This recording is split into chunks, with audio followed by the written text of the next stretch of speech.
दूसरे अध्याय में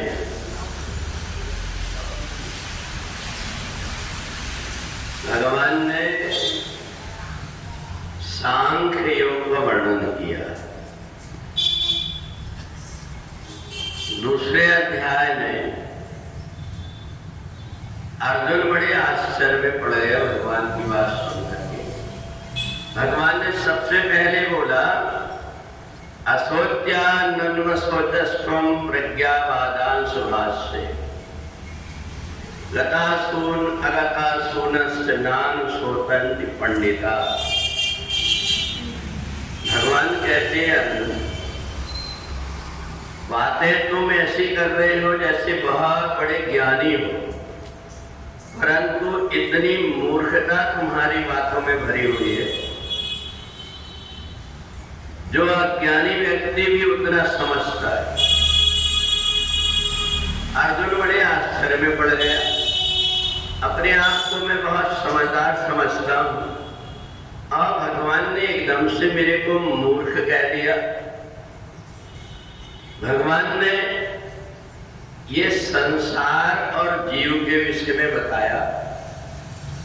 अर्जुन ने पूछा कि ये बताओ कि तुम संसार में आकर के हंसते किसके लिए और रोते किसके लिए हो? आज जो तुम्हारे सामने परिवार खड़ा हुआ है, एक परिवार तुम्हारा दूसरी जगह इंतजार कर रहा है, जहां से तुम उसको छोड़ करके आए हो। यहां से हम अयोध्या गए और वहां किसी का व्यवहार बहुत अच्छा लगा, हमारा आपस में उससे प्रेम हो गया, अपनापन हो गया। जब हम आने लगते तो वो दुखी होता है और इधर घर वाले देख रहे हैं कि इतनी तारीख की गाड़ी में बैठ करके आएंगे। तो ये बताओ कि यहाँ का परिवार और वहां के परिवार में तुम्हें कौन से परिवार की ज्यादा याद आएगी? तो जहां से हम अभी छोड़ करके गए, ये हमारे मन के अंदर ज्ञान था कि हम 7 दिन के लिए आए। भगवान ने कहा, यही तो मैंने समझदारी से काम लिया। अगर तुम्हारे पहले परिवार जो तुम्हारी रास्ता देख रहा है दूसरी जगह जिसको छोड़ करके आए, अगर उसका पता तुमको होता, उसका नंबर तुम्हारे पास में होता, तो तुम्हारा मन ना तो यहाँ लगता ना तो वहां लगता। तो इसलिए जैसे ये पृथ्वी लोक यहाँ पर है, ऐसे अनेकों ब्रह्मांड है जहाँ हमारे रिश्तेदार हैं। हमारे आने पर उन्होंने बहुत रोया होगा।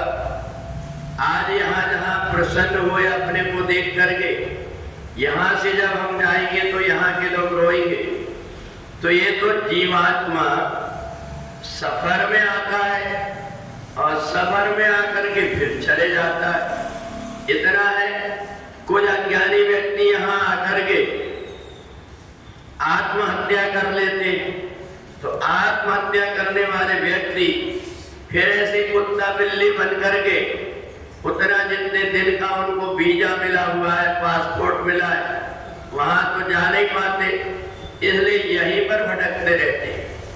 और इसलिए भगवान कहते हैं कि न जायते मृते व कदाचिन नायम भूत्वा भविता अनुभूया। ये जो जीवात्मा है, ये ना वहां था तब मरता है और ना यहाँ ये मरता है।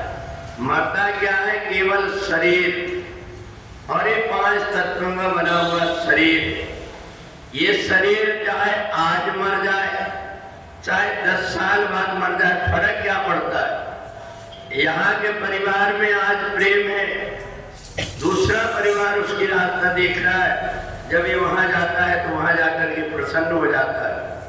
फिर यहाँ के परिवार की बिल्कुल उसको याद नहीं रहती। और इसलिए जिस समय पर अभिमन्यु यहाँ मरा तो बहुत रो रहे थे सब, अर्जुन भी, सुभद्रा भी, सब रो रहे थे।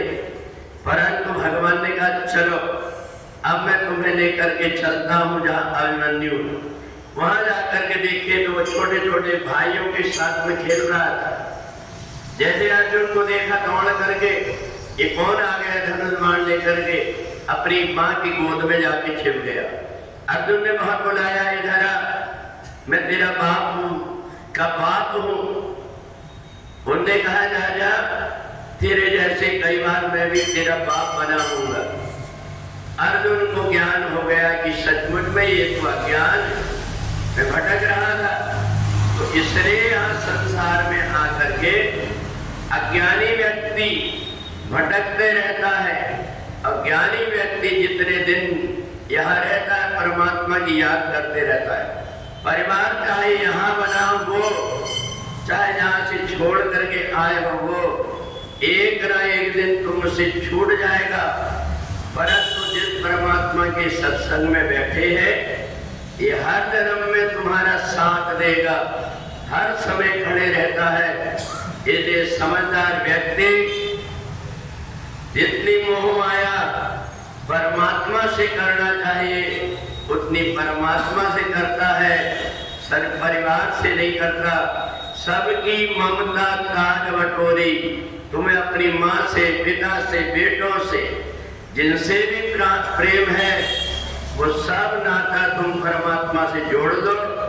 जब जिस प्रकार का नाता तुम चाहोगे, उस प्रकार का नाता निभाने के लिए परमात्मा हर समय, हर जगह पर, हर लोक में, हर जन्म में तुम्हारा साथ था और साथ रहेगा।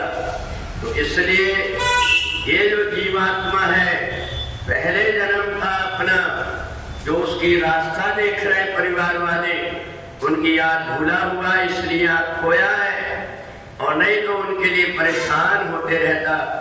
और इसलिए भगवान ने कहा हर जगह मुसाफिर खाना है, चाहे तुम कितना भी कर लो, एक दिन यहाँ से छोड़कर अपने धाम जाओगे।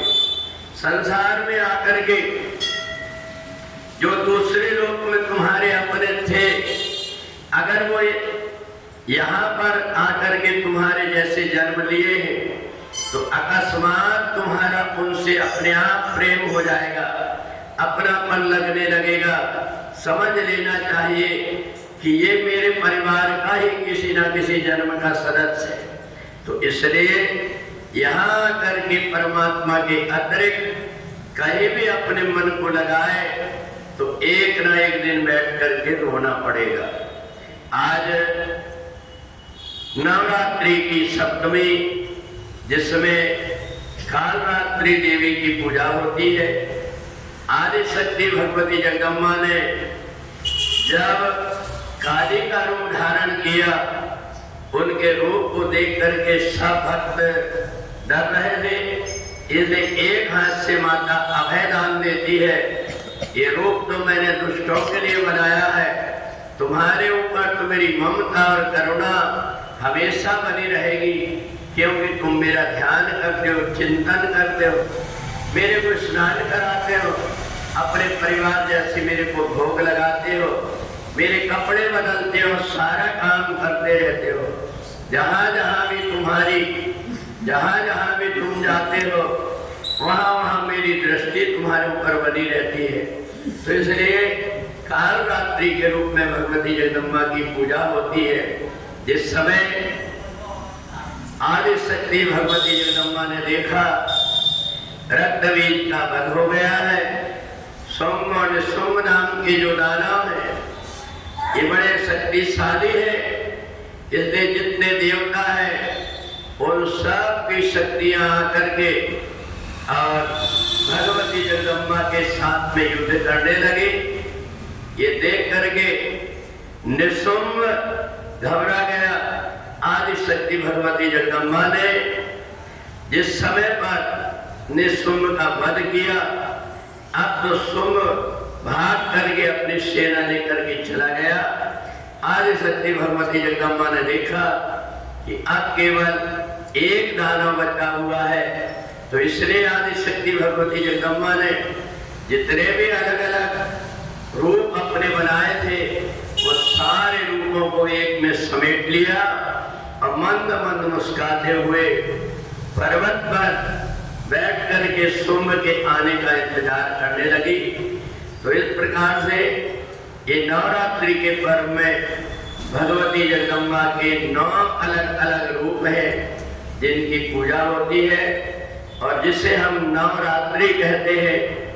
ऐसी आदि शक्ति भगवती जगदम्बा का जो नवरात्रि में पूजन करता है, दर्शन करता है, भगवती जगदम्बा और उसका साथ हमेशा बना रहता है।